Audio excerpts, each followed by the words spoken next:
सदाशिवसमारम्भाम् शङ्कराचार्यमध्यमाम् अस्मदाचार्यपर्यन्ताम् वन्दे गुरुपरम्पराम्। श्रुतिस्मृतिपुराणानाम् आलयं करुणालयं नमामि भगवत्पादं शङ्करं लोकशङ्करम्। शङ्करं शङ्कराचार्यं केशवं बादरायणं सूत्रभाष्यकृतौ वन्दे भगवन्तौ पुनः पुनः।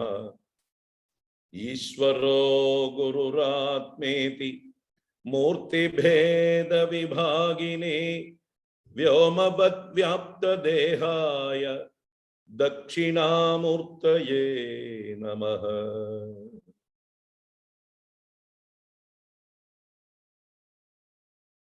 अज्ञानान्दर्गहनपतितान् आत्मविद्योपदेशैः त्रातुं लोकान् भवदवशिखा तापसं पच्यमानान् मुक्त्वा मौनं वडविडविनो मूलतो निष्पदन्ति। शम्भोर्मूर्तिश्चरति भुवने शङ्कराचार्यरूपा। शम्भोर्मूर्तिश्चरति भुवने शङ्कराचार्यरूपा।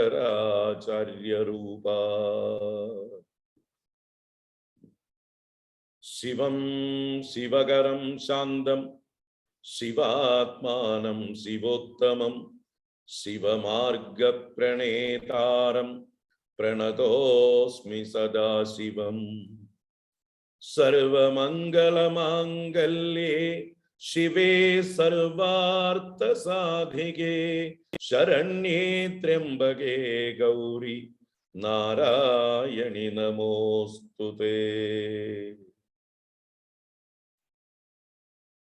सौन्दर्यलहरी कर्त्रे सर्वमङ्गलदायिने शङ्कराचार्यवर्याय यतिराजाय ते नमः।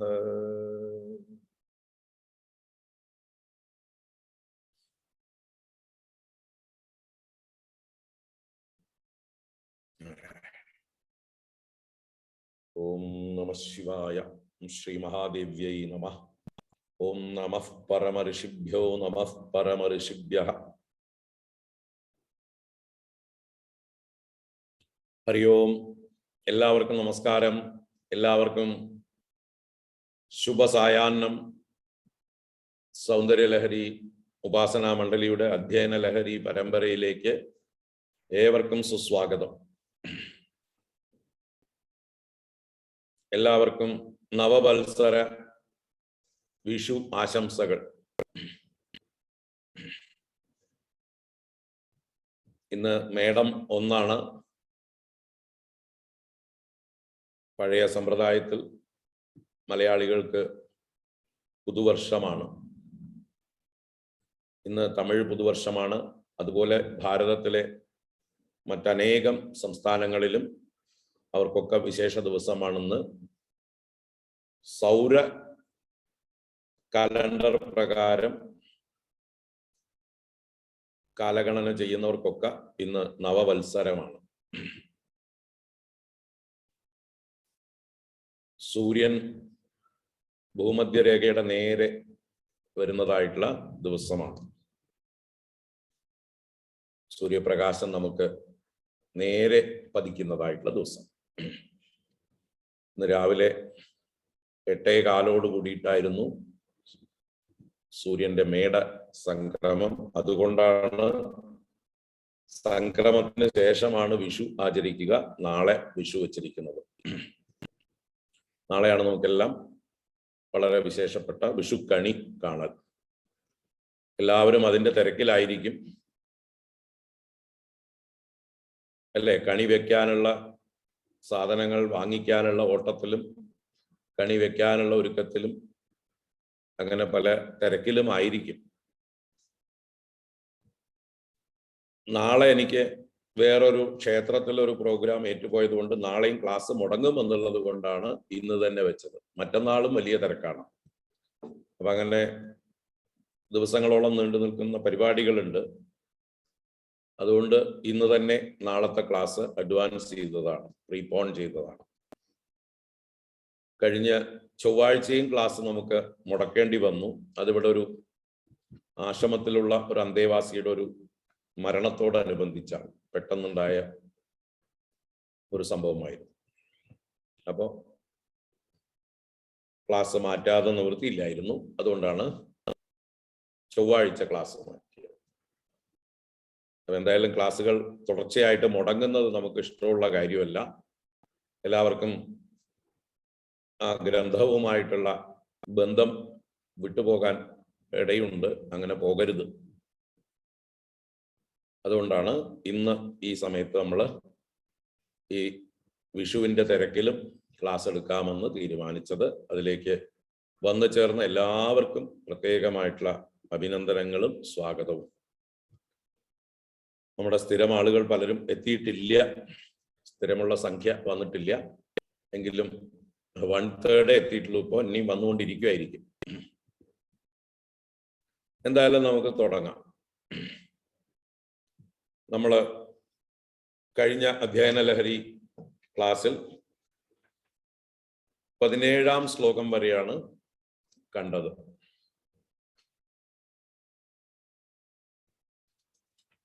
ആചാര്യ ഭഗവത്പാദർ ദേവി ഉപാസനയുടെ വിവിധ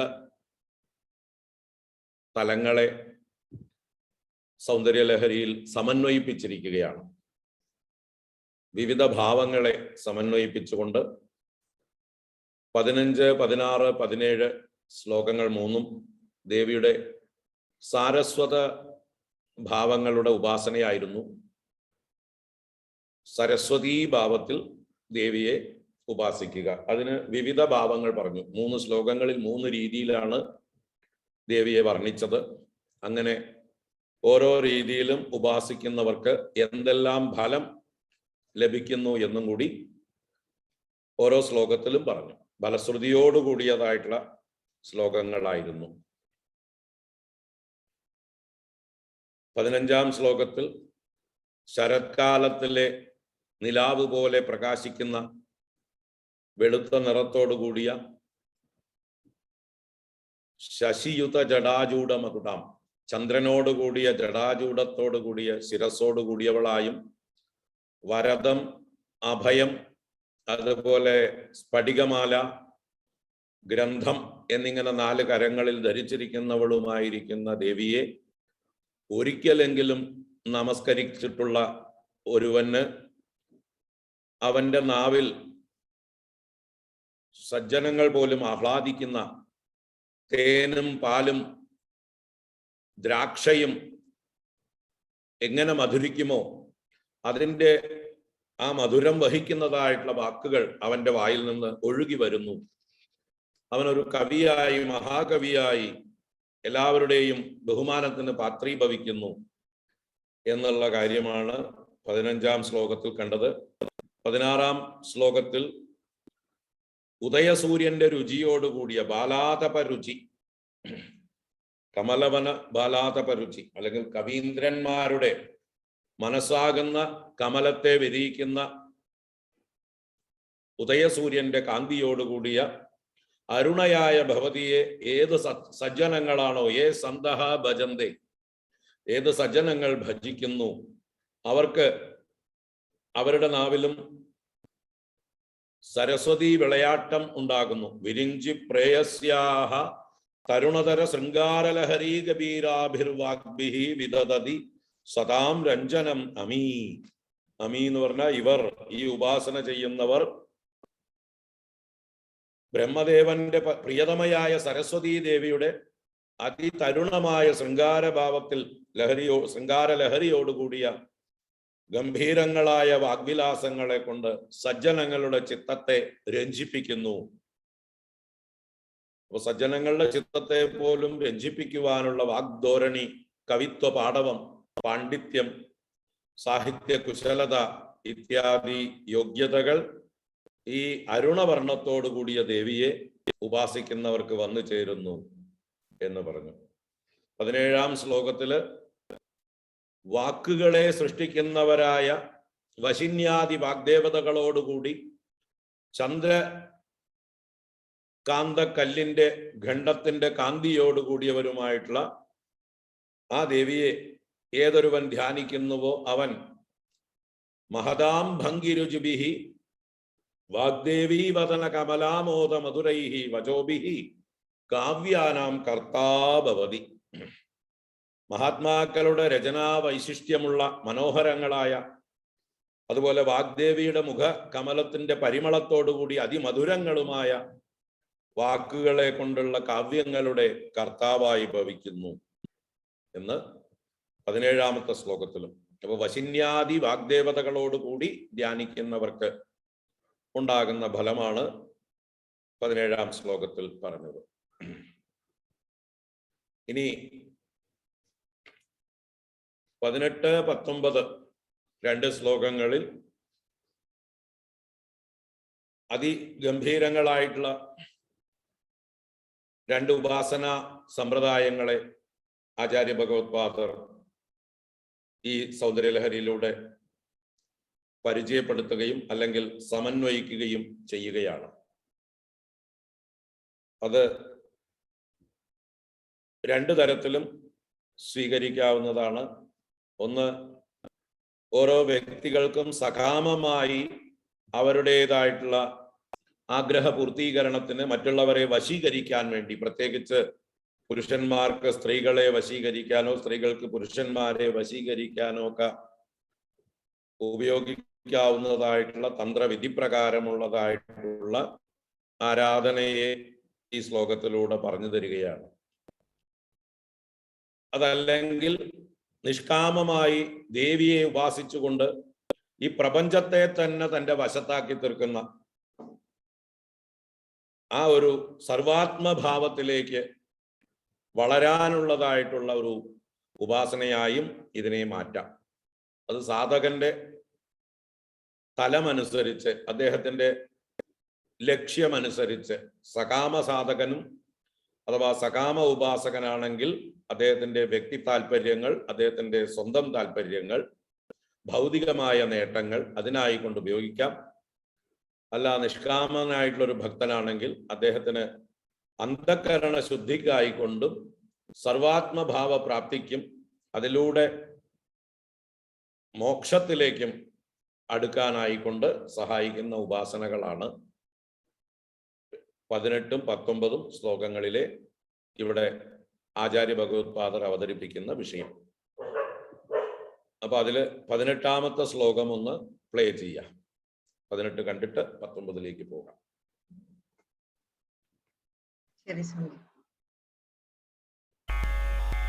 തനുച്ഛായാഭിസ്തേ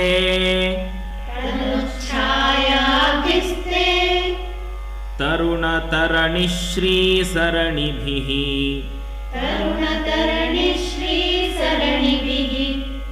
ദിവം സർവാമുർവീം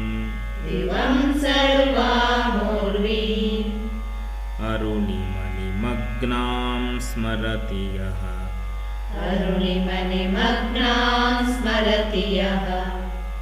ഭവന്ത്യസ്യത്രസ്യ ധ്വനഹരിണശാലീനനയനാഃ സഹോർവശ്യാവശ്യാഃ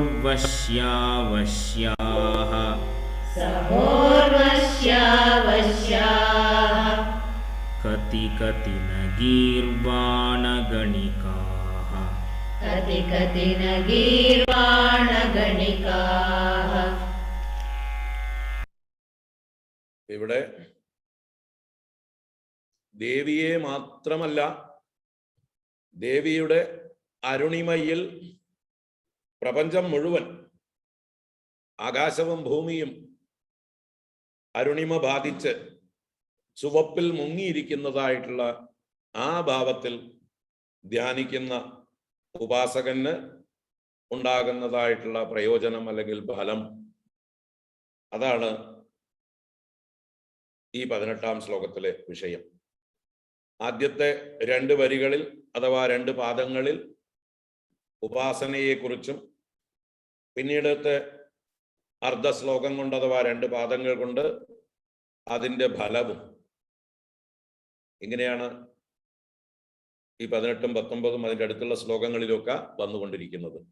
ശ്ലോകത്തിന്റെ അർദ്ധഭാഗം ഏതു തരം ഉപാസന എന്ന് പറയുന്നു, ഉത്തരാർദ്ധം ആ ഉപാസന കൊണ്ടുണ്ടാകുന്ന ഫലം എന്താണ് എന്നും കൂടി പറഞ്ഞുകൊണ്ട് പോകുകയാണ്. ഇതെല്ലാം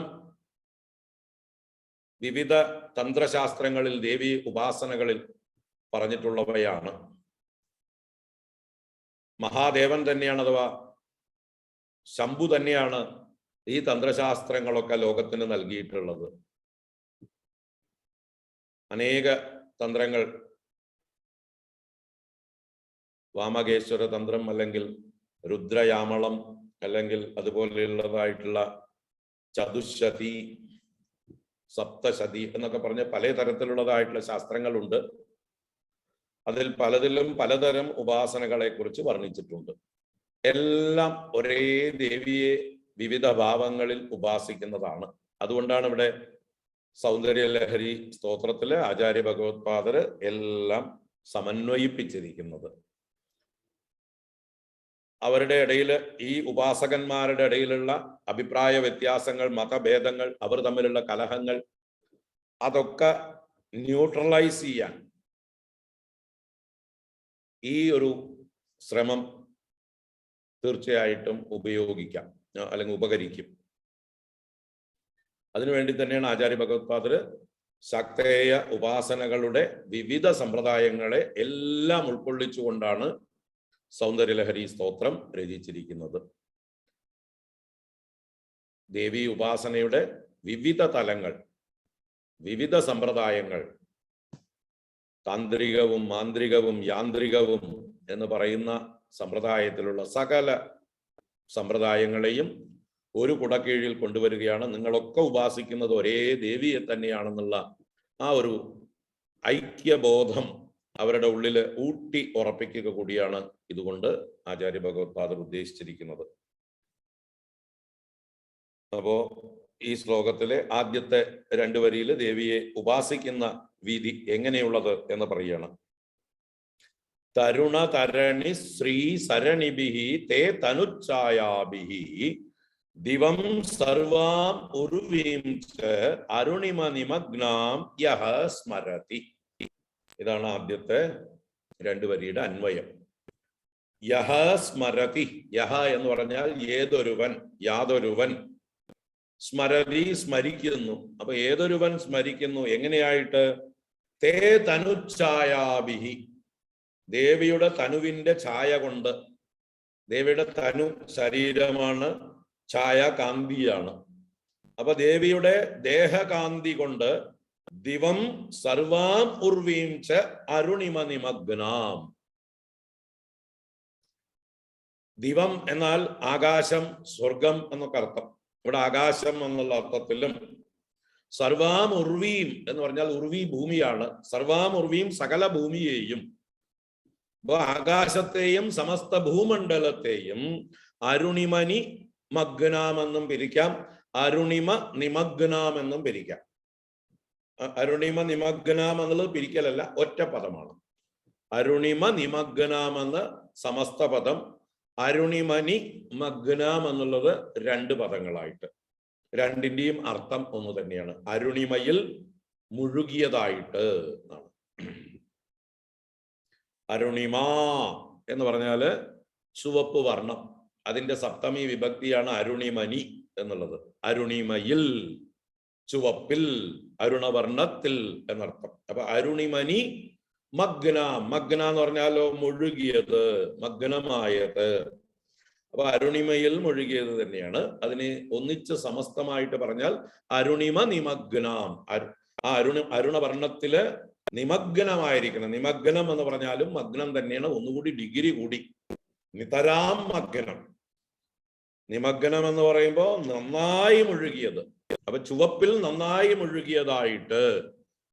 അപ്പൊ സകല ലോകങ്ങളും ദേവിയുടെ ആ ചുവപ്പ് കൊണ്ട് മൂടിയിരിക്കുന്നു.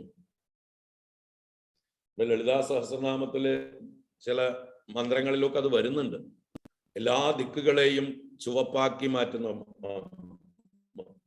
നാമം ഓർമ്മ വരുന്നില്ല.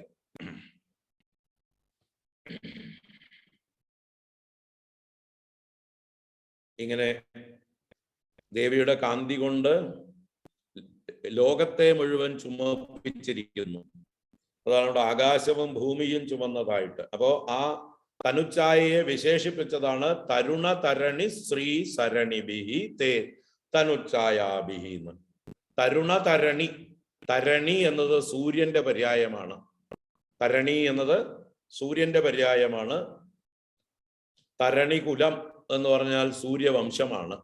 നമ്മുടെ രാമായണത്തിലൊക്കെ പലപ്പോഴും പ്രയോഗിക്കുന്നതാണ് സൂര്യവംശത്തെ കുറിച്ച് പറയാൻ തരണികുലം. ത്യാഗരാജസ്വാമികൾ അദ്ദേഹത്തിന്റെ സീതാ കല്യാണ വൈഭോഗമേ എന്നുള്ള പാട്ടിൽ ശ്രീരാമനെ സ്തുതിക്കുന്ന പദമാണ് തരണികുല സംജാത എന്ന്. തരണികുല സംജാത.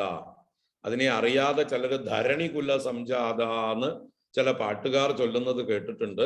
അവരുടെ അറിവില്ലായ്മയാണ്. ധരണികുല സംജാത അല്ല, തരണികുല സംജാത. തരണി സൂര്യന്റെ പര്യായമാണ്. ഇതിൽ പാട്ടുകാരെങ്കിലും ഉണ്ടെങ്കിൽ അറിയാൻ വേണ്ടി പറഞ്ഞതാണ്. ധരണികുലമല്ല, തരണികുലം, സൂര്യവംശം. എന്തുകൊണ്ട് തരണി എന്ന് സൂര്യന് പറയുന്നു?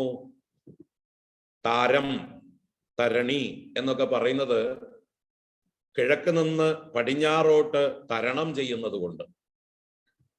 പകൽ സമയത്ത് കിഴക്കുതിച്ച് പടിഞ്ഞാറോട്ട് ആകാശത്തിലൂടെ തരണം ചെയ്യുന്നു. ഒരു കരയിൽ നിന്ന് മറുകരയിലേക്ക് തരണം ചെയ്യുന്നത് എന്ന് ഏറ്റവും സ്ഥൂലമായ അർത്ഥം. മറ്റൊരർത്ഥത്തിൽ നമ്മളെ പകലുകളെ തരണം ചെയ്യിക്കുന്നവൻ. നമ്മൾ പകലുകൾ താണ്ടുന്നത് ആരുടെ സഹായം കൊണ്ടാണ്? ആരുടെ കൈപിടിച്ചിട്ടാണ്? ആര് വെളിച്ചം നൽകിയിട്ടാണ്? അപ്പൊ നമ്മുടെ പകലുകളെ താണ്ടാൻ സഹായിക്കുന്നവൻ തരണി. ഇനി നമ്മുടെ ജീവിതത്തെ തന്നെ നമ്മൾ നടത്തുന്നത് കാലത്തിലാണ്, അല്ലേ? അപ്പൊ ആ കാലത്തെ നയിക്കുന്നത് ഭൂമിയിൽ സൂര്യഭഗവാന്റെ അനുഗ്രഹം കൊണ്ട് തന്നെയാണ് ദിനരാത്രങ്ങൾ ഉണ്ടാകുന്നത്. അപ്പൊ എല്ലാം കൊണ്ടും നമ്മുടെ ജീവിതത്തെ നടത്തുന്നവൻ, നമ്മളെ മറുകര ചേർക്കുന്നവൻ, ആ ഭഗവാനെ ഉപാസിച്ചാൽ, സൂര്യഭഗവാനെ ഉപാസിച്ചാൽ നമ്മളെ സംസാര സാഗരത്തിൽ നിന്ന് തന്നെ കരകയറ്റുന്നവൻ. ഇങ്ങനെ അനേക അർത്ഥം കൊണ്ടാണ് തരണി ശബ്ദം വന്നു ചേർന്നിരിക്കുന്നത്. താരകം, താരം എന്നൊക്കെ നക്ഷത്രങ്ങൾക്കും പേര് വരാൻ കാരണം നമ്മളെ രാത്രിയിൽ ഒരു ദിക്കിൽ നിന്ന് മറ്റൊരു ദിക്കിലേക്ക് നയിക്കുന്നത്, കടത്തുന്നത് എന്നൊക്കെ അർത്ഥത്തിൽ തന്നെയാണ്. അപ്പൊ തരണി ഇവിടെ എന്താ? തരുണതരണി. തരുണതരണി എന്ന് പറഞ്ഞാലോ തരുണഭാവം, യുവഭാവം അല്ലെങ്കിൽ ബാലഭാവം. മധ്യാഹ്ന സൂര്യനല്ല തരുണതരണി എന്ന് പറയുമ്പോൾ ഉദയസൂര്യന്റെ ഭാവം തന്നെയാണ്. അപ്പൊ ബാലാദിത്യൻ എന്ന് പറയാം. ബാലാദിത്യന്റെ ശ്രീസരണിഭിഹി.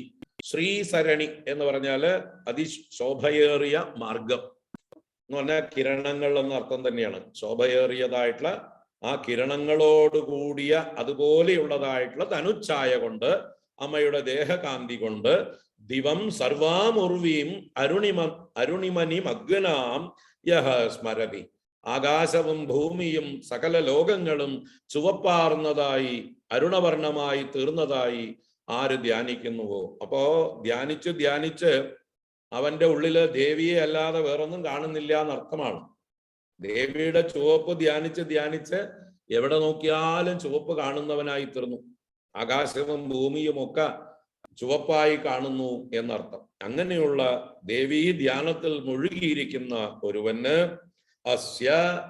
അവന് ത്രസ്യത് വനഹരിണ ശാലീന നയനാഹ ഗീർവാണ ഗണികാഹ ഉർവശ്യാസഹ കതി കതി നവശ്യാഹ ഭവന്തി.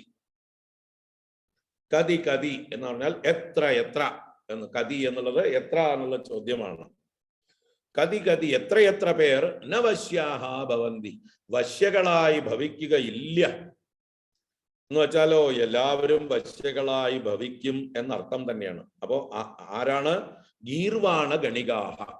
ഗീർവാണന്മാര് ദേവന്മാരുടെ പര്യായ ശബ്ദമാണ്. ഗീർവാണ ഗണികാഹ എന്ന് പറഞ്ഞാൽ ദേവലോകത്തിലെ വേശ്യകൾ അല്ലെങ്കിൽ സ്ത്രീകൾ, സുന്ദരികൾ, അപ്സരസ്സുകൾ എന്നൊക്കെ അർത്ഥമാണ്. ദേവലോകത്തിലെ നർത്തകികളും സുന്ദരികളുമാണ് ഉർവശി മുതലായ അപ്സരസ്സുകൾ. അതാണ് ഇവിടെ ഉർവശ്യാ സഹ, ഉർവശിയോടുകൂടെ എന്ന് പറയുന്നത്. ഉർവശിയാണ് അവരിലൊക്കെ വെച്ച് ഏറ്റവും സുന്ദരി, ഏറ്റവും നേതൃത്വം വഹിക്കുന്നവൾ. ഉർവശിയുടെ താഴെയാണ് മറ്റ് അപ്സരസ്സുകളൊക്കെ. ഇന്ദ്രന് ഏറ്റവും പ്രിയപ്പെട്ട അപ്സരസ് ഉർവശിയാണ്. നരനാരായണന്മാർ ഇന്ദ്രന് സമ്മാനിച്ച അപ്സരസാണ് ഉർവശി. അതിനു മുമ്പ് രംഭ, തിലോത്തമ, മേനക മുതലായ അപ്സരസുകളാണ് ഉണ്ടായിരുന്നത്. നരനാരായണന്മാരെ ഈ അപ്സരസുകളെ അയച്ച്, കാമദേവനെ അയച്ച് മോഹിപ്പിക്കുവാനായിക്കൊണ്ട് ഇവര് ആവുന്നതും പരിശ്രമിച്ചു.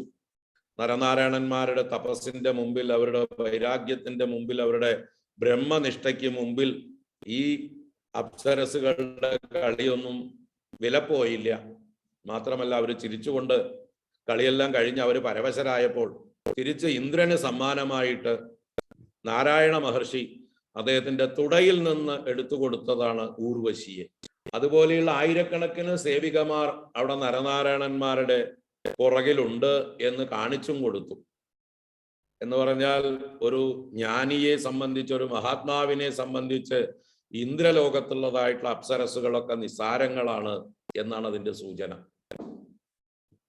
അത് ഉപനിഷത്തിലൊക്കെ അങ്ങനെയുള്ള മന്ത്രങ്ങളുണ്ട്.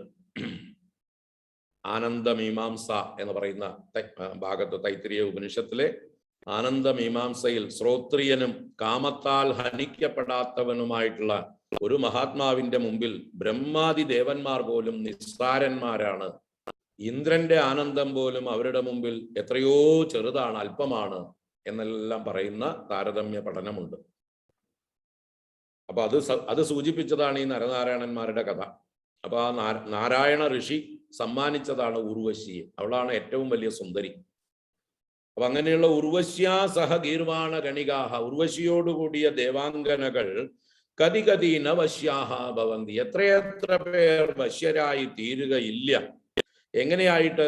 ത്രസ്യത് വനഹരിണ ശാലീന നയനാഹ, ഈ സുന്ദരികൾ ശാലീന നയനകളാണ്, സുന്ദരങ്ങളായ നയനങ്ങളോട് കൂടിയവർ, നല്ല കണ്ണുകളോട് കൂടിയവർ. ആ കണ്ണുകൾ ത്രസ്യത് വനഹരിണ ശാലീന നയനാഹ. വനഹരിണം, ഹരിണം എന്നാൽ മാനാണ്. വനഹരിണം വനത്തിലെ മാൻ. ആ മാൻ അത് ത്രസ്യത്, ത്രസ്യത് എന്ന് പറയുമ്പോൾ ഭയപ്പെടുന്നത്. ഭയപ്പെടുന്ന ഒരു പേടമാനിന്റെ കണ്ണ് എന്ന് പറഞ്ഞാൽ അത്യന്തം ചഞ്ചലമായിരിക്കും. ചുറ്റുഭാഗത്തേക്കും എപ്പോഴും പെടഞ്ഞുകൊണ്ട് നോക്കിക്കൊണ്ടേയിരിക്കും. ഒരു ഭാഗത്തേക്ക് നോട്ടം ഉറക്കില്ല അവയ്ക്ക്. കാരണം ചുറ്റുഭാഗത്തു നിന്നും ശത്രുക്കൾ ആക്രമിക്കാം. വന്യമൃഗങ്ങൾ, സിംഹങ്ങളും ചെന്നായ്ക്കളും കഴുതപ്പുലികളും എന്ന് പറഞ്ഞ പോലെ ആക്രമിക്കാൻ തയ്യാറായി ഉണ്ടാവും. അപ്പൊ കണ്ണ് എപ്പോഴും ഭയപ്പെട്ടുകൊണ്ട്, എവിടെയെങ്കിലും എന്തെങ്കിലും ഒരു ശബ്ദം കേട്ടാൽ, ഒരു മണം കേട്ടാൽ ഭയപ്പെട്ടുകൊണ്ട് ചുറ്റും കണ്ണോടിക്കലാണ് ഈ മാൻപേടകൾ. അപ്പൊ അങ്ങനെ ത്രസിക്കുന്ന, ഭയപ്പെട്ടിരിക്കുന്ന വനഹരിണങ്ങളുടെ മനോഹരങ്ങളായ കണ്ണുകളോട് കൂടിയവരായ ഉർവശി മുതലായ അപ്സര സ്ത്രീകൾ എത്രയെത്ര പേർ ഇവരുടെ പുറകെ വശ്യരായി ഭവിക്കുകയില്ല എന്ന് പറഞ്ഞാൽ എല്ലാ സുന്ദരികളും എല്ലാ സ്ത്രീകളും ഇവരുടെ ഈ ദേവിയെ ഇങ്ങനെ അരുണിമ നിമഗ്നയായി പ്രപഞ്ചം മുഴുവൻ വ്യാപിച്ചിരിക്കുന്നവളായി, സർവാരുണാനവദ്യാംഗി എന്നൊക്കെ പറയുന്ന ആ ഭാവത്തില് ദേവിയെ ഉപാസിക്കുന്നതായിട്ടുള്ളവരുടെ മുമ്പിൽ എല്ലാ ലോകത്തിലുള്ള സുന്ദരികളും സ്ത്രീകളും ഒക്കെ വശംവദരായി തീരുന്നു. അത്രയ്ക്ക് വശ്യശക്തി ഉള്ളവരായി, മൂന്ന് ലോകത്തിലുള്ള ആളുകളെയും വശീകരിക്കാൻ സാമർഥ്യമുള്ളവരായി ഇവർ തീരുന്നു എന്നതാണ് ഈ ശ്ലോകത്തിന്റെ താല്പര്യം. അപ്പൊ ഇത് സകാമന്മാരായിട്ടുള്ള ആളുകൾ ഉപാസിക്കുന്നത് അവരവരുടെ കാമുകിമാരെ അല്ലെങ്കിൽ അവരവർ ഇഷ്ടപ്പെടുന്ന സ്ത്രീകളെ വശീകരിക്കാൻ വേണ്ടി ഈ ഉപാസന ഉപയോഗിക്കും.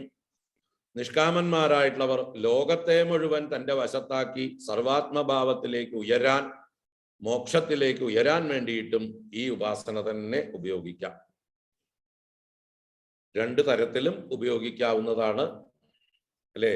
ഒരു ആയുധം തന്നെ, ഒരു കത്തി തന്നെ കള്ളന്റെ കയ്യിൽ കിട്ടിയാൽ കൊലപാതകത്തിന് ഉപയോഗിക്കും, ഡോക്ടറുടെ കയ്യിൽ കിട്ടിയാൽ സർജറി ചെയ്ത് ഒരാളെ രക്ഷിക്കാനും ഉപയോഗിക്കാം. ഏതായുധവും ഏത് കാര്യവും അങ്ങനെ തന്നെയാണ്. അപ്പൊ അതുപോലെ തന്നെയാണ് ഈ ഉപാസനയുടെ സമ്പ്രദായവും. സ്വാർത്ഥരായിട്ടുള്ള സകാമികളായിരിക്കുന്ന ആളുകൾ ഇങ്ങനെ ഉപാസിക്കുന്നു എന്ന് പറയുകയാണ്. തനുച്ഛായാഭിസ്തേ തരുണതരണി ശ്രീ സരണിഭിഹി ദിവം സർവാമുർവീം അരുണിമണിമഗ്നാം സ്മരതിയഃ ഭവന്ത്യസ്യത്രസ്യത് വനഹരിണശാലീനനയനാഃ സഹോർവശ്യാവശ്യാഃ കതി കതി ന ഗീർവാണഗണികാഃ.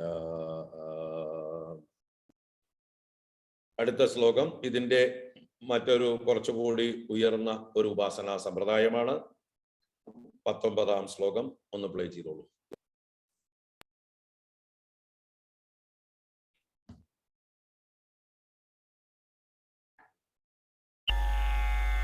മുഖം ബിന്ദും കൃത്വാ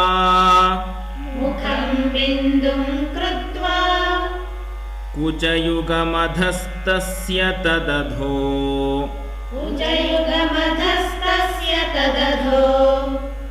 ഹരാർദ്ധം ധ്യായേദ്യോ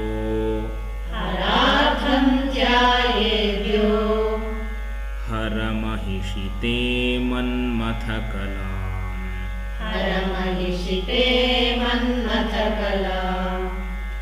സസദ്യഃ സംക്ഷോഭം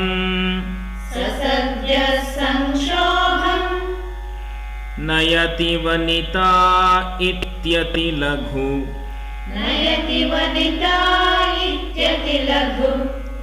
ത്രിലോകീമപ്യാശു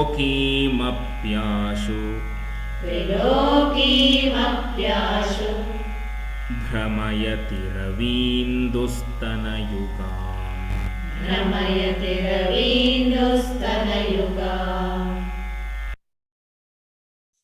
അപ്പോ മറ്റൊരു ഉപാസനാ സമ്പ്രദായം അല്ലെങ്കിൽ ധ്യാന സമ്പ്രദായം ദേവിയെ ഉപാസിക്കുന്നതാണ്. ഹരമഹിഷി എന്ന് ദേവിയെ സംബോധന ചെയ്യുന്നു.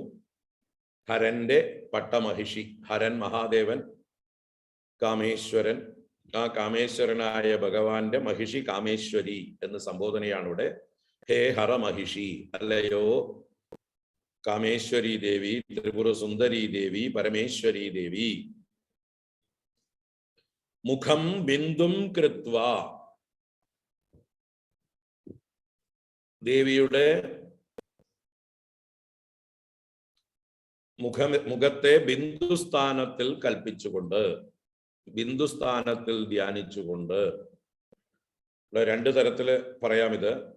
ഇവിടെ മുഖം എന്നുള്ളത് ഇവിടെ ഒരു സാധകൻ ഏതെങ്കിലും ഒരു പ്രത്യേക സ്ത്രീയെ വശീകരിക്കാൻ വേണ്ടിയിട്ടാണ് ഈ ഉപാസന ചെയ്യുന്നതെങ്കിൽ ആ സ്ത്രീയുടെ മുഖത്തെ ഈ ശ്രീചക്രത്തിലെ ത്രികോണ മധ്യത്തിലുള്ള ബിന്ദുസ്ഥാനത്ത് സങ്കല്പിച്ചുകൊണ്ട്. അപ്പൊ ഈ മുഖം രണ്ടു തരത്തിലും ആവാന്നർത്ഥം. സകാമനായ ഒരു സ്ത്രീയെ വശീകരിക്കുവാൻ വേണ്ടി ദേവി ഉപാസന ചെയ്യുന്നവനായിട്ടുള്ള ഒരാൾക്ക് തൻ്റെ ലക്ഷ്യമായിരിക്കുന്ന, സാധ്യയായിരിക്കുന്ന ഏതൊരു സ്ത്രീയെ വശീകരിക്കണമെന്ന് വിചാരിക്കുന്നുവോ അവളുടെ മുഖത്തെ ഈ ബിന്ദുസ്ഥാനത്ത് കൽപ്പിച്ചുകൊണ്ട് എന്നെടുക്കണം. നിഷ്കാമ ഭക്തനെ സംബന്ധിച്ച് ദേവിയുടെ മുഖത്തെ ആ ബിന്ദുസ്ഥാനത്ത് സങ്കല്പിച്ചുകൊണ്ട് എന്നും. ദേവിയുടെ മുഖത്തെയാണ് ആ ബിന്ദുസ്ഥാനത്ത്. ഈ ശ്രീചക്രത്തെ നമ്മുടെ മുമ്പിൽ നമ്മൾ ഈ ധ്യാന സമയത്ത് ചിന്തിക്കണം.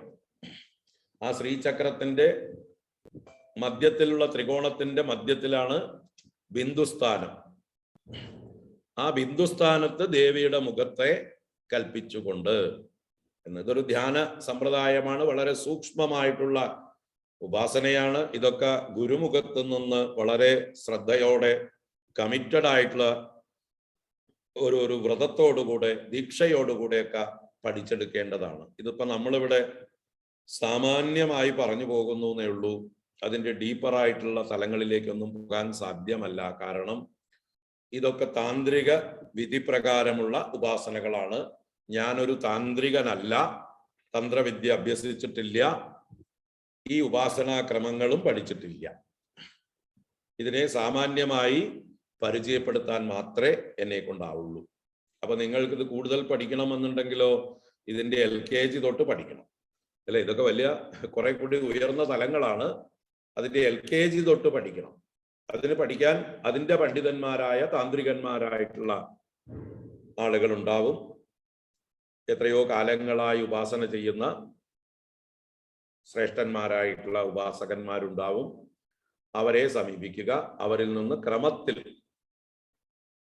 ആദ്യം 1, 1, 2 അല്ലേ എന്ന് പഠിച്ചു തുടങ്ങണം. എന്നാലേ മാത്തമാറ്റിക്സിന്റെ ഹയർ ആയിട്ടുള്ള ഈക്വേഷൻസ് ഒക്കെ നമുക്ക് സോൾവ് ചെയ്യാൻ പറ്റുള്ളൂ.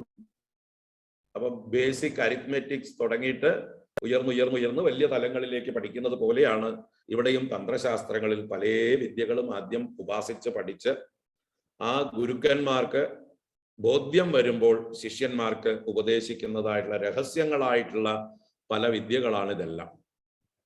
അപ്പൊ അത് വേണമെന്നുള്ളവര് ആ വഴിക്ക് പോകാവുന്നതാണ്. നമ്മൾ വളരെ ദൂരത്ത് നിന്ന് നോക്കിക്കാണുക മാത്രമാണിത് ചെയ്യുന്നത്. അതിൻ്റെ അകത്തേക്ക് ഇറങ്ങി പോകുന്നില്ല.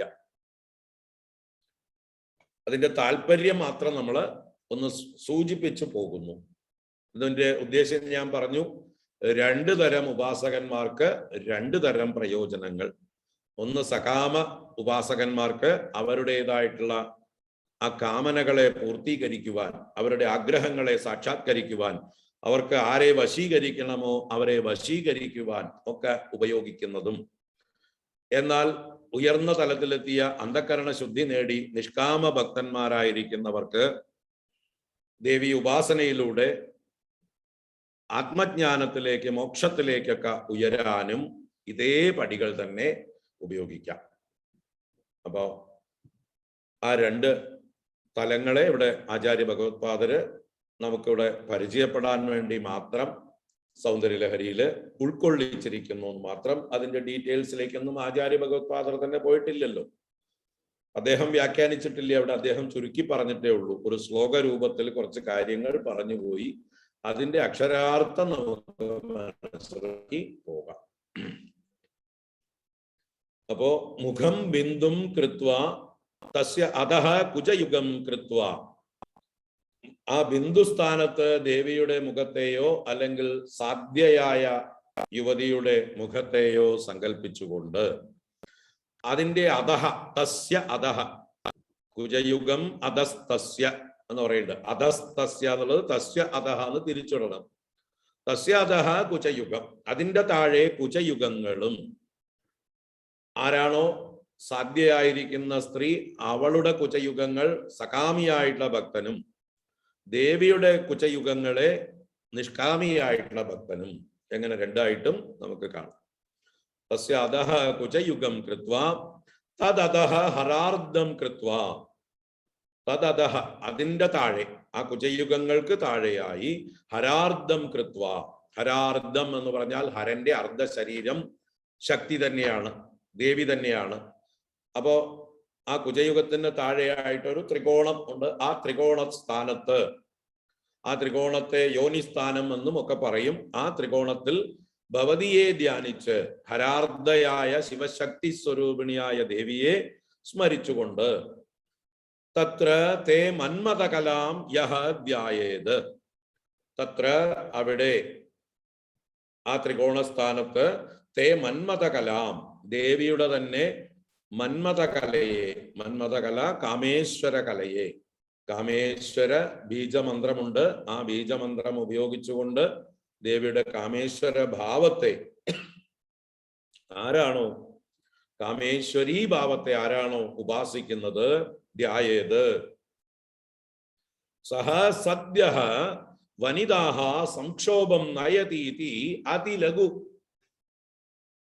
സഹ, അവൻ, അങ്ങനെ ഉപാസിക്കുന്നവൻ, സദ്യഃ, ഉടനെ തന്നെ ക്ഷണത്തിൽ തന്നെ വനിതാഹ സംക്ഷോഭം നയതി, വനിതകളെ, സ്ത്രീകളെ, അവരുടെ മനസ്സിനെ സംക്ഷോഭത്തിലേക്ക് കൊണ്ടുപോകുന്നു. അവരുടെ മനസ്സ് സംക്ഷോഭിക്കുന്നു, ഇദ്ദേഹത്തിന്റെ നേർക്ക് ആകർഷിക്കപ്പെടുന്നു, വശീകരിക്കപ്പെടുന്നു. അപ്പൊ മനസ്സ് ചഞ്ചലമായി, ക്ഷോഭമുണ്ടായി, ഇദ്ദേഹത്തിന്റെ വശത്തായി തീരുന്നു. ഇതി അതിലഘു, ഈ കാര്യം വളരെ നിസ്സാരം. അതിലഘു എന്ന് പറയുന്നത് വളരെ നിസ്സാരം എന്നർത്ഥം. ഒരു പ്രയാസവുമില്ല ഇങ്ങനെയുള്ള ഉപാസകന്മാർക്ക് സ്ത്രീകളുടെ മനസ്സിനെ ക്ഷോഭിപ്പിച്ച് വശീകരിക്കാൻ എന്ന് പറയുകയാണ്. ഇതി അതിലഘു. അങ്ങനെയുള്ള ഉപാസകന്മാർ അവര് ഇത് നിസ്സാരം, സ്ത്രീകളുടെ മനസ്സിനെ ആകർഷിക്കുന്നത് നിസ്സാരം. കാരണം എന്താ? രവീന്ദുസ്തനയുഗാം ത്രിലോകീം അഭി ആശു ഭ്രമയതി. അവരുടെ ഈ ഉപാസന കൊണ്ട് ത്രിലോകീം അഭി, ത്രിലോകി എന്ന് പറഞ്ഞാൽ മൂന്ന് ലോകങ്ങളെയും, മൂന്ന് ലോകങ്ങളായിരിക്കുന്ന സമഷ്ടി പ്രകൃതിയെ പെട്ടെന്ന് ഭ്രമിപ്പിക്കുന്ന, മോഹിപ്പിക്കുന്നു. എങ്ങനെയുള്ളതായിട്ടുള്ള മൂന്ന് ലോകങ്ങളെ? രവി, ഇന്ദു, സ്തനയുഗ. രവി സൂര്യനാണ്, ഇന്ദു ചന്ദ്രനാണ്. സൂര്യനും ചന്ദ്രനും സ്തനയുഗങ്ങളാണ് ഈ പ്രപഞ്ചത്തിന്. എങ്ങനെയാണോ സ്തനയുഗങ്ങൾ ശിശുക്കളെ പോഷിപ്പിക്കുന്നത്, അതുപോലെ സൂര്യചന്ദ്രന്മാരുടെ പോഷണം കൊണ്ടാണ് ഈ ലോകം നിലനിൽക്കുന്നത്. അതുകൊണ്ട് സൂര്യചന്ദ്രന്മാരെ സ്തനങ്ങളായി ഉപമിക്കുന്നതിൽ യാതൊരു ദോഷവുമില്ല. അത് കവിയുടെ കൽപ്പനയാണ്. ഇതേ സൂര്യചന്ദ്രന്മാരെ ദേവിയുടെ കണ്ണുകളായും കൽപ്പിക്കുന്നു, ദേവിയുടെ കർണാഭരണങ്ങളായും കൽപ്പിച്ചിട്ടുണ്ട്. സൂര്യചന്ദ്രന്മാർ, സൂര്യൻ ദേവിയുടെ വലത് കണ്ണാണ്, ചന്ദ്രൻ ദേവിയുടെ ഇടത് കണ്ണാണ്, അഗ്നി ദേവിയുടെ മൂന്നാം തൃക്കണ്ണാണ്, ഇങ്ങനെ പറഞ്ഞതായിട്ടുണ്ട്. അതുപോലെ താടങ്ക യുഗളീഭൂത തപനോടുപമണ്ഡല, ലളിതാ സഹസ്രനാമത്തിൽ പറയുന്നുണ്ട് താടങ്ക യുഗളം. താടങ്കം എന്ന് പറഞ്ഞാൽ കാതിൽ തൂക്കുന്ന തോട, വൃത്താകൃതിയിലുള്ള വലിയ സ്റ്റഡ് അല്ലെങ്കിൽ തോട എന്നൊക്കെ പറയാം. അത് യുഗളങ്ങളായി രണ്ടായി ഭവിച്ചതാണ് തപനമണ്ഡലവും ഉടുപമണ്ഡലവും. തപനൻ സൂര്യനാണ്, ഉടുപൻ ചന്ദ്രനാണ്. അപ്പൊ സൂര്യചന്ദ്ര മണ്ഡലങ്ങളെ കർണാഭരണങ്ങളാക്കിയിരിക്കുന്നവളാണ് ദേവി. അതല്ലെങ്കിൽ സൂര്യചന്ദ്ര മണ്ഡലങ്ങളെ തന്റെ സ്തനയുഗങ്ങളാക്കിയിരിക്കുന്നവളാണ് ദേവി. ഇവിടെ രവീന്ദുസ്തനയുഗാം ത്രിലോകീം എന്ന് പറയുമ്പോൾ ദേവിയുടെ വിശ്വരൂപത്തെയാണ് ഇവിടെ വർണ്ണിക്കുന്നത്. ദേവി വിരാട് രൂപിണിയായിരിക്കുമ്പോൾ, നമ്മൾ വിഷ്ണുവിനെ വിരാട് പുരുഷൻ എന്ന് പറയാറുണ്ട് അല്ലെ? പുരുഷ സൂക്തത്തില് പുരുഷ സൂക്തം വിഷ്ണുവിന്റെ വിരാട് ഭാവത്തെ, വിശ്വം മുഴുവൻ നിറഞ്ഞിരിക്കുന്ന ഭാവത്തെ വർണ്ണിക്കുന്നത് പോലെ തന്നെ ശൈവന്മാർക്ക് ശിവനാണ് വിരാട് പുരുഷൻ, ദേവി ഭക്തന്മാർക്ക് ദേവി തന്നെയാണ് ഈ വിശ്വം. ഈ വിശ്വം മുഴുവൻ നിറഞ്ഞിരിക്കുന്നത് ദേവിയാണ്. അപ്പൊ അവർ കാണുന്ന വിശ്വം ദേവിയുടെ വിരാട് രൂപമാണ്. വിരാട് രൂപിണിയായ ദേവിയുടെ സ്തനയുഗങ്ങളാണ് സൂര്യചന്ദ്രന്മാർ. അവിടെ വിരാട് രൂപമാണ് പറയപ്പെടുന്നത്. അപ്പൊ വിരാട് രൂപിണിയായ ദേവി, വിശ്വരൂപിണിയായ ദേവി അവന് അധീനയായിത്തീരുന്നു, വശത്തായിത്തീരുന്നു എന്നും താല്പര്യം. അല്ലെങ്കിൽ ഈ വിശ്വം മുഴുവൻ അവന് അധീനമായി തീരുന്നു, വിശ്വം മുഴുവൻ അവനിൽ ആകൃഷ്ടമായി തീരുന്നു, അവന്റെ ചൊൽപ്പടിക്ക് നിൽക്കുന്നു. അങ്ങനെ വിശ്വത്തെ മുഴുവൻ വശീകരിച്ചവൻ എന്ന് പറഞ്ഞാൽ എന്താർത്ഥം? വിശ്വത്തെ മുഴുവൻ സ്നേഹിക്കുന്നവൻ, വിശ്വത്തെ മുഴുവൻ ഈശ്വരഭാവത്തിൽ കാണുന്നവൻ, തൻ്റെ ആത്മഭാവത്തിൽ കാണുന്നവൻ, സർവാത്മഭാവം കാണുന്നവൻ. അപ്പൊ സർവാത്മഭാവത്തിലേക്ക് ഉയരാനുള്ള പടിയാണ് ഈ ഉപാസന.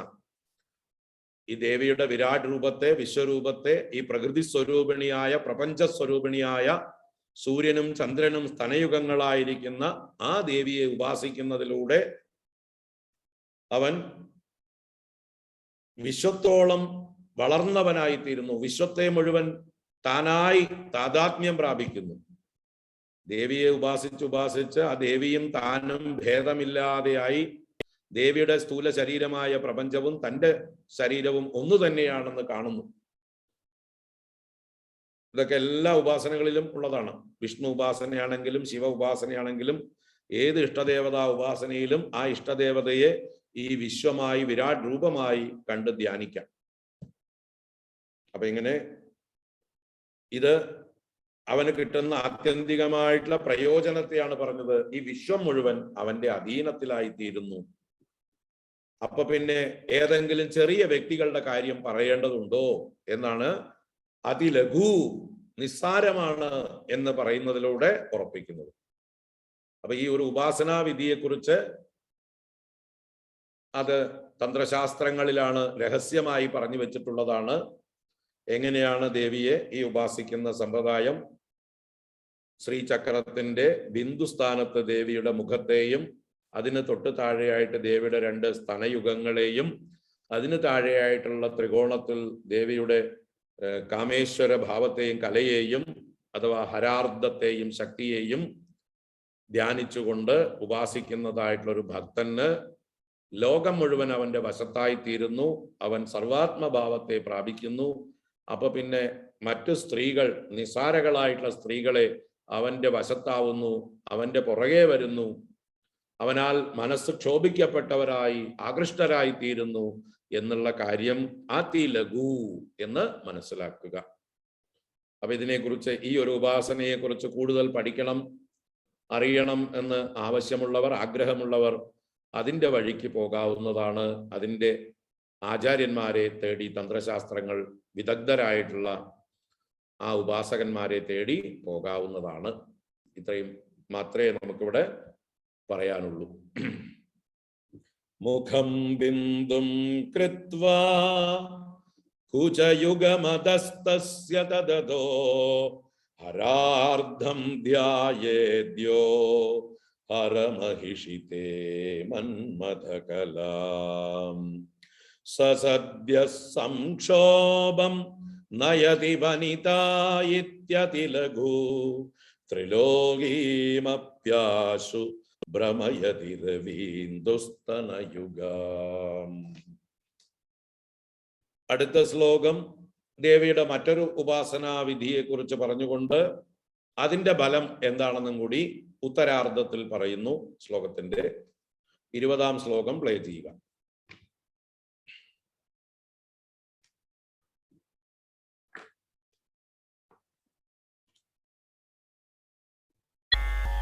കിരന്തീമംഗേഭ്യഃ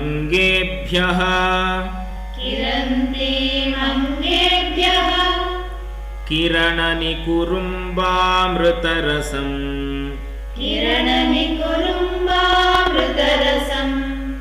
ഹൃദി ത്വാമാധത്തെ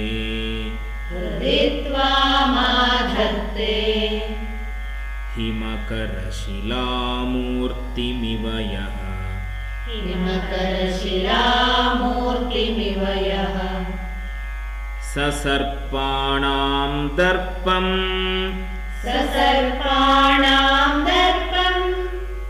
ശമയതി ശകുന്താധിപ ഇവ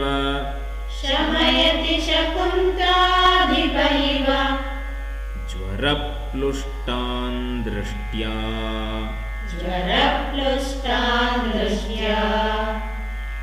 സുഖയതി സുധാധാരസിരയാ.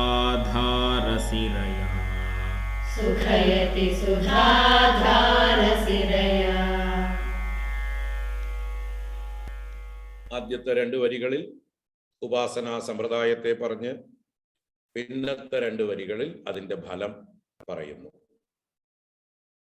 അപ്പോ 2-ാമത്തെ വരിയിൽ അവസാനം യഹ എന്ന് പറയുന്നുണ്ട്. യഹ ഏതൊരുവൻ അംഗേഭ്യഃ കിരണനികുരുംബാമൃതരസം കിരന്തീം ഹിമകരശിലാമൂർത്തിം ഇവ ത്വാം ഹൃദി ആദത്തെ. നമ്മുടെ ദേവിയുടെ ഉപാസനയെ കുറിച്ച് 2 വരിയിൽ പറഞ്ഞതിനെ അന്വയിച്ച് പറഞ്ഞതാണ്. യഹ ഏതൊരുവൻ, ഏതൊരു ഉപാസകൻ, ഏതൊരു സാധകൻ, അംഗേഭ്യഃ ദേവിയുടെ ശരീര അവയവങ്ങളിൽ നിന്ന്, അംഗങ്ങൾ അവയവങ്ങൾ, അപ്പൊ ദേവിയുടെ അവയവങ്ങളിൽ നിന്ന് കിരണ നികുരുംബ അമൃതരസം കിരന്തി. കിരന്തി എന്ന് പറഞ്ഞാൽ വർഷിക്കുന്നവൾ,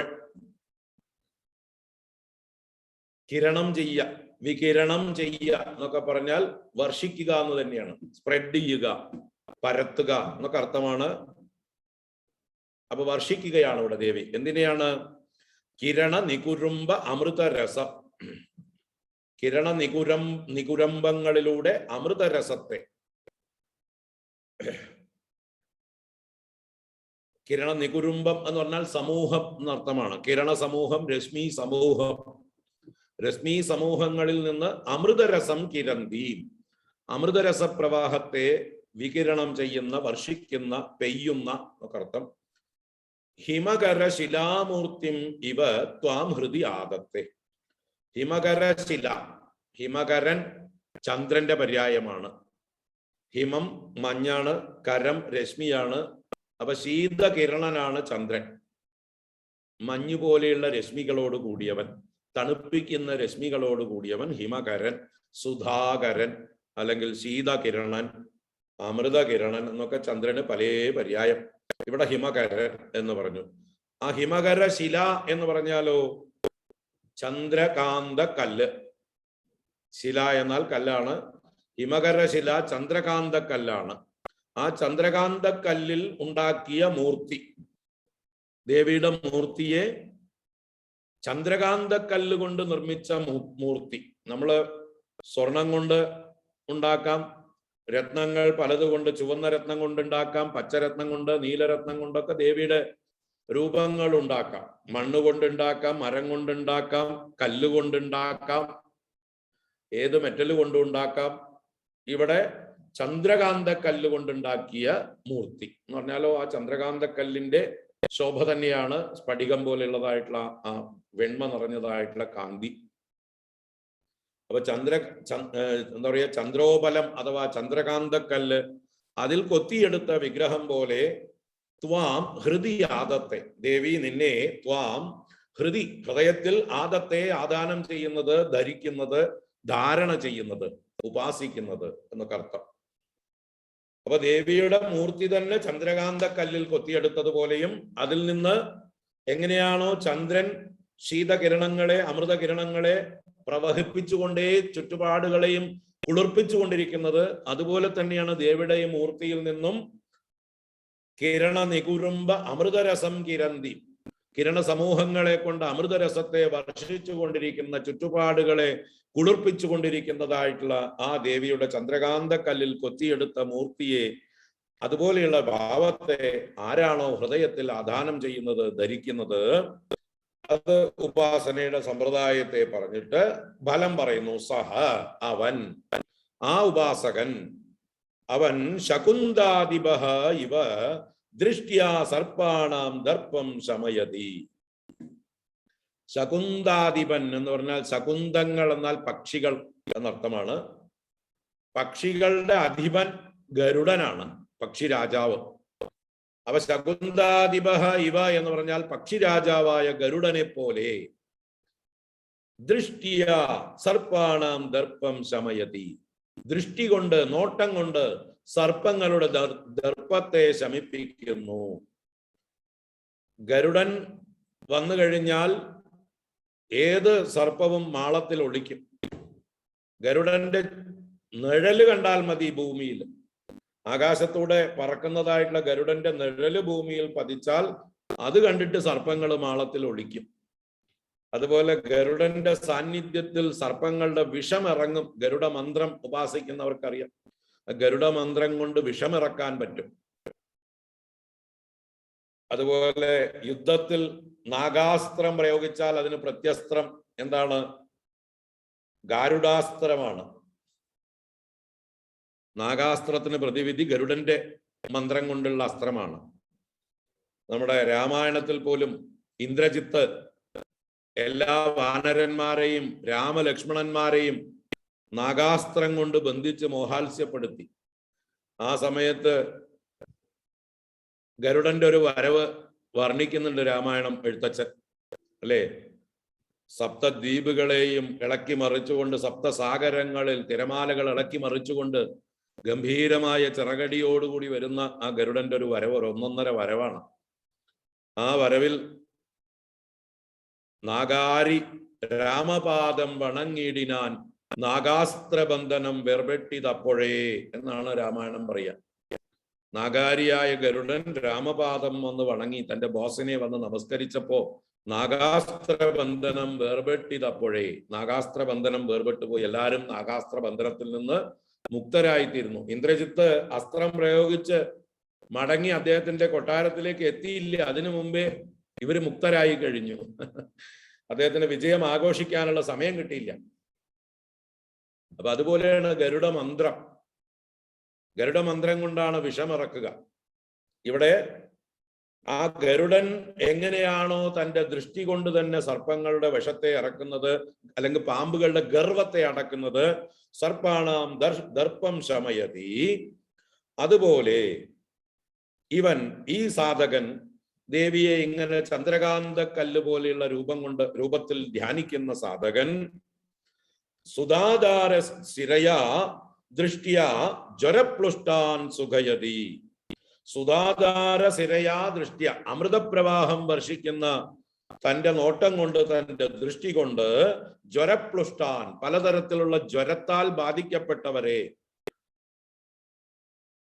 4-ാം പനി 5-ാം പനി എന്നൊക്കെ പറഞ്ഞ് പലതരം പനിയുണ്ട്. ഇപ്പൊ ചിക്കൻ ഗുനിയ അല്ലെങ്കിൽ ഡെങ്കിപ്പനി എന്നൊക്കെ പറഞ്ഞ് പുതിയ പുതിയ പനികളൊക്കെ വന്നിട്ടുണ്ട് അല്ലേ. അതുപോലെ ഇപ്പോഴുള്ള കൊറോണ അടക്കം അങ്ങനെയുള്ള ജ്വരങ്ങളാൽ ബാധിക്കപ്പെട്ടിരിക്കുന്നവരെ, ജ്വരപീഡിതന്മാരെ ദൃഷ്ടി കൊണ്ട് സുഖിപ്പിക്കാൻ, സുഖപ്പെടുത്താനായിക്കൊണ്ട് സാധിക്കും എന്നാണ് പറയുന്നത്. അപ്പോ ഈ ദേവിയെ ഉപാസിക്കുന്ന ആ സാധകന്, അദ്ദേഹത്തിന് മറ്റുള്ളവർക്ക് ഉണ്ടായാൽ അദ്ദേഹത്തിന്റെ ഒരു നോട്ടം കൊണ്ട് ആ രോഗത്തെ മാറ്റാൻ സാധിക്കും. അതുപോലെ വിഷബാധ പോലും നീക്കാനുള്ള സാമർഥ്യം ഈ ഒരു സാധകന് ഉണ്ടായിരിക്കും എന്നാണ് അതിന്റെ സൂചന. അപ്പോ ദേവിയുടെ അവയവങ്ങളിൽ നിന്ന് ആ കിരണ പ്രവാഹം, അമൃതരസം പൊഴിക്കുന്ന, അമൃതരസം വർഷിക്കുന്നതായിട്ടുള്ള ആ ചന്ദ്രകാന്ത കല്ലിൽ കൊത്തിയെടുത്ത വിഗ്രഹം പോലെയുള്ള ദേവിയെ ആരാണോ ഹൃദയത്തിൽ ധ്യാനിക്കുന്നത്, അവൻ ഗരുഡന്റെ നോട്ടം കൊണ്ട് തന്നെ സർപ്പങ്ങളുടെ ദർപ്പത്തെ ഇല്ലാതാക്കുന്നത് പോലെ അവന്റെ നോട്ടം കൊണ്ട് തന്നെ വിഷബാധയേറ്റവരുടെ വിഷമറക്കാനും ജ്വരം ബാധിച്ചവരുടെ ജ്വരത്തെ ഇല്ലായ്മ ചെയ്യാനും ഒക്കെ സാധിക്കുന്നു. അവന് ലോകത്തെ മുഴുവൻ സുഖിപ്പിക്കുവാനുള്ളതായിട്ടുള്ള സിദ്ധി വന്നു ചേരുന്നു. ആ മഹാത്മാവിന്റെ ഒരു കരുണാപൂർണമായ ഒരു കടാക്ഷം കിട്ടിയാൽ മതി, നോട്ടം കിട്ടിയാൽ മതി. ആ നോട്ടത്തിന്റെ മുമ്പിൽ വരുന്നവർക്ക് അവരുടെ രോഗങ്ങൾ മാറിപ്പോകുന്നു. അപ്പൊ അത്രയും നല്ലൊരു ഉപാസനാ വിധിയാണ്. രോഗഹരണം സാധിക്കുന്ന, പ്രത്യേകിച്ച് വൈദ്യന്മാരായിട്ടുള്ളവർക്കൊക്കെ ഉപാസിക്കാവുന്ന ഉപാസനാ വിധിയാണ്, ദേവി ഉപാസനയ്ക്കുള്ള വിധിയാണ് ഈ വിധി പറഞ്ഞത്. ചന്ദ്രകാന്തക്കല്ലിൽ കൊത്തിയെടുത്ത മൂർത്തി, അതിൽ നിന്ന് അമൃതവർഷം ഇങ്ങനെ കിരണങ്ങളുടെ രൂപത്തിൽ ചുറ്റുപാടും പ്രവഹിച്ചുകൊണ്ടേയിരിക്കുന്ന ദേവിയുടെ ആ ഭാവം, ആ ഭാവത്തെ ആരാണോ നിരന്തരം ധ്യാനിക്കുന്നത് അവർക്ക് ഈ ലോകത്തെ മുഴുവൻ തണുപ്പിക്കുവാൻ, സുഖപ്പെടുത്തുവാൻ, സന്തോഷിപ്പിക്കുവാൻ, എല്ലാവരെയും വശീകരിക്കുവാൻ ഒക്കെയുള്ള സാമർഥ്യം വന്നു ചേരുന്നു എന്നാണ് ഈ ശ്ലോകത്തിന്റെ താല്പര്യം. അപ്പൊ ഇങ്ങനെ ഓരോ ഉപാസനയും അതിന്റെ ബലവും, ഉപാസനയും ബലവും. കിരംവീമംഗേഭ്യഃ കിരണനികുരുംബാമൃതരസം ഹൃദിത്വാമാധത്തെ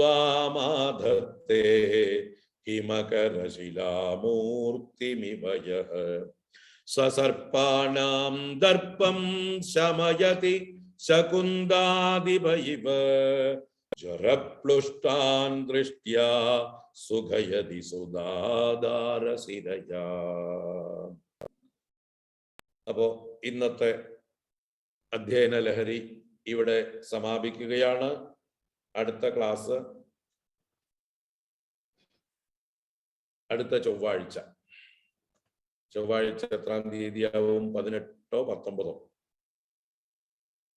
19-ാം തീയതി അന്നായിരിക്കും അടുത്ത അധ്യയന ലഹരി ക്ലാസ്.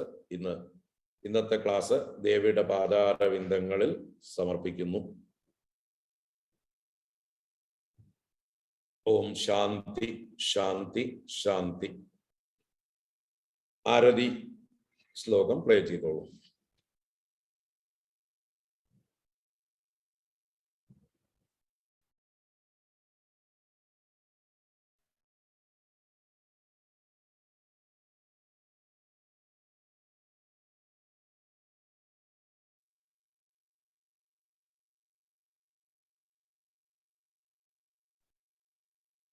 എന്ത് പറ്റി?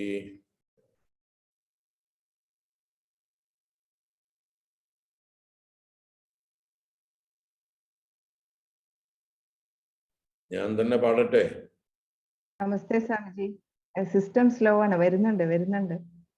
സിസ്റ്റം സ്ലോ ആയിട്ടാണ്. ഇപ്പം വരും.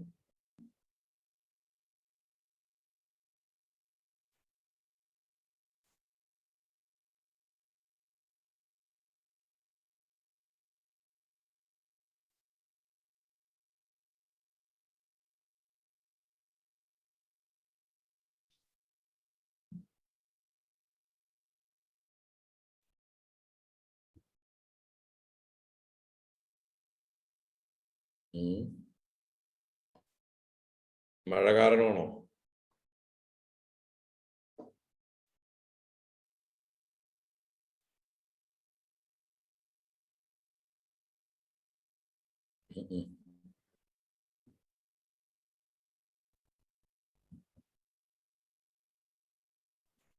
രാഹുൽ ഒന്ന് പ്ലേ ചെയ്യാമോ?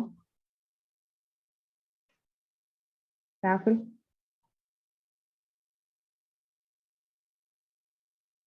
രാഹുൽ.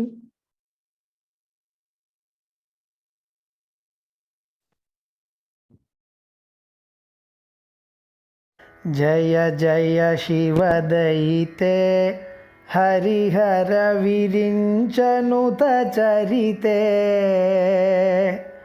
कारय मां कृतपुण्यं तव गुणगानरतं महिते तव गुणगानरतं महिते सहस्रारकमले सततं विहररहसि धन्ये शिवाकार निजमञ्च विलसिते चिदानन्दमुदिते शरण्ये चिदानन्दमुदिते भवानि मयि दासे दृष्टिं वितरते सकरुणां निजसायुज्यपदैकवितरणां निखिलदुःखतरणाम् ऐहिकनिखिलदुःखतरणाम् भवतु मे विलसितं सपर्याविरचनं तव शिवे समकरनिपातहिमकरसमानदृशा स्नपय कृपया मामपि दृशा स्नपय कृपया अनेन धन्यमिमं मन्ये धरणिधर सुकन्ये तव स्तन्यमधुरास्वादनसुख निरस्तान्यविषयं कुरु मां निरस्तान्यविषयम् त्वदीयमपि वचनं गदतो मदीयमिव वचनं स्वकीयसलिलैः सागरतर्पणसमं जननि विदितं सकलं समं जननि विदितम् जय जय शिवदयिते हरिहर विरिञ्चनुत चरिते कारय मां कृतपुण्यं तव गुणगानरतं महिते തവ ഗുണഗാനരതം മഹിതേ. ഹരി ഓം. എല്ലാവർക്കും വീണ്ടും വീണ്ടും വിഷു ആശംസകൾ. അടുത്ത ചൊവ്വാഴ്ച കാണാം. ശുഭരാത്രി. ഹരി ഓം. ഹരി ഓം.